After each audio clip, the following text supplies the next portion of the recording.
Abhishek Banerjee treatment করতে গেলে medical science পড়ে ডাক্তার হওয়া যাবে না, পলিটিক্যাল সায়েন্স পড়ে ডাক্তার হতে হবে, তাহলে ট্রিটমেন্ট হবে। সদরূপ, আপনি জানেন এই অভিষেক বন্দ্যোপাধ্যায়ের ভর্তি নিয়ে তৃণমূল এবং বিজেপির কি দাবি, পাল্টা দাবি, আপনার কি মত?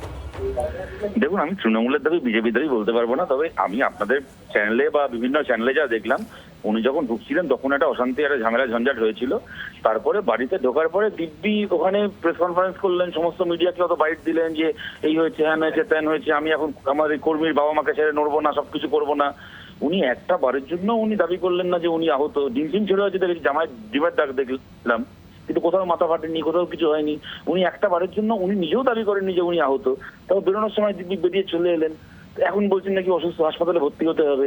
তো ওনাকে আহতটা করলো কি, মারলোটা কি? তাহলে কি উনি যখন ফিরছিলেন অভিষেক ব্যানার্জি গাড়িতে ওঠার পরে কি অভিষেক ব্যানার্জি বডিগার্ডরাই আবার পিটিয়েছে গাড়িতে নাকি? মানে গাড়িতে ওঠা পর্যন্ত দিব্যি সুস্থ ছিল, গাড়িতে ওঠার পরে কি করে আহত হয়ে গেল যখন হাসপাতালে ভর্তি হয়ে বলছে? মানে একটা হতে পারে যে অভিষেক ব্যানার্জি বডিগার্ডরাই গাড়িতে ওঠার পরে পিটিয়েছে, আর না হলে ন্যাকামি মারছে। এই দুটোর বাইরে তো আর কিছু হতে পারে না। আর তৃণমূল নেতাদের অসুখগুলো এরকম হয় কেন?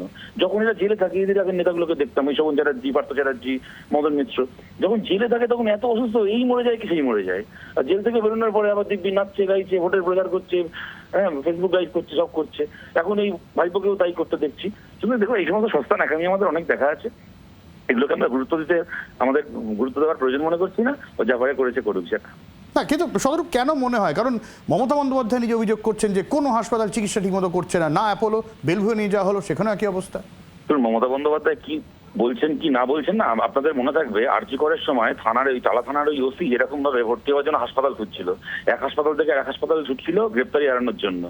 তো এবং সেও কোনোভাবে অসুস্থ ছিল না, তাকে যখন সমস্ত হাসপাতাল ফিরিয়ে দেয়, পরে সে গ্রেপ্তার হয়, মমতা বন্দ্যোপাধ্যায় রীতিমতো থ্রেট দেন, তখন উনি মুখ্যমন্ত্রী ছিলেন, হাসপাতালগুলোকে অভিযুক্ত করেন, ডাক্তারদেরকে অভিযুক্ত করেন যে আপনারা কেন ওকে ভর্তি নেননি বলে অ্যারেস্ট হয়ে গেল।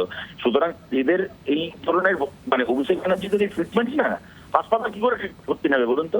হাসপাতালে যে ডাক্তারবাবুরা আছে তারা তো মেডিকেল সায়েন্সের বই পড়ে ডাক্তার হয়েছে, আর অভিষেক ব্যানার্জি ট্রিটমেন্ট তো মেডিকেল সায়েন্সের বইতে লেখা নেই, পলিটিক্যাল সায়েন্সের বইতে লেখা আছে। সুতরাং অত পণ্ডিত ডাক্তার কোথায় পাওয়া যাবে? আর এই যে ভর্তি নেওয়া না নেওয়ার কথা বলছেন না, এই আগে যখন আমাদের এমএলএ ছিল গৌরাঙ্গ চ্যাটার্জি, দেবলীনা হেমব্রম, বিধানসভার ভেতর তাদেরকে মাটিতে ফেলে মেরেছিল, ফ্লোরে ফেলে মেরেছিল, তারপরে তাদেরকে এসএসকেএম হাসপাতাল ভর্তি নেয়নি। সুতরাং আমি এটাই বলছি আপনাদেরকে যে অভিষেক ব্যানার্জি ট্রিটমেন্ট করতে গেলে মেডিকেল সায়েন্স পড়ে ডাক্তার হওয়া যাবে না, পলিটিক্যাল সায়েন্স পড়ে ডাক্তার হতে হবে, তাহলে ট্রিটমেন্ট হবে। সুতরাং ওই ভাড়ের ভাড়ামি হয়ে গেছে, এই নাটক করা হয়ে গেলে আর ভাড়ামি করা হয়ে গেলে বলুন বাড়ি গিয়ে শুয়ে পড়তে। বাংলার আওয়াজ, বাঙালির আবেগ, জি 24 ঘন্টা।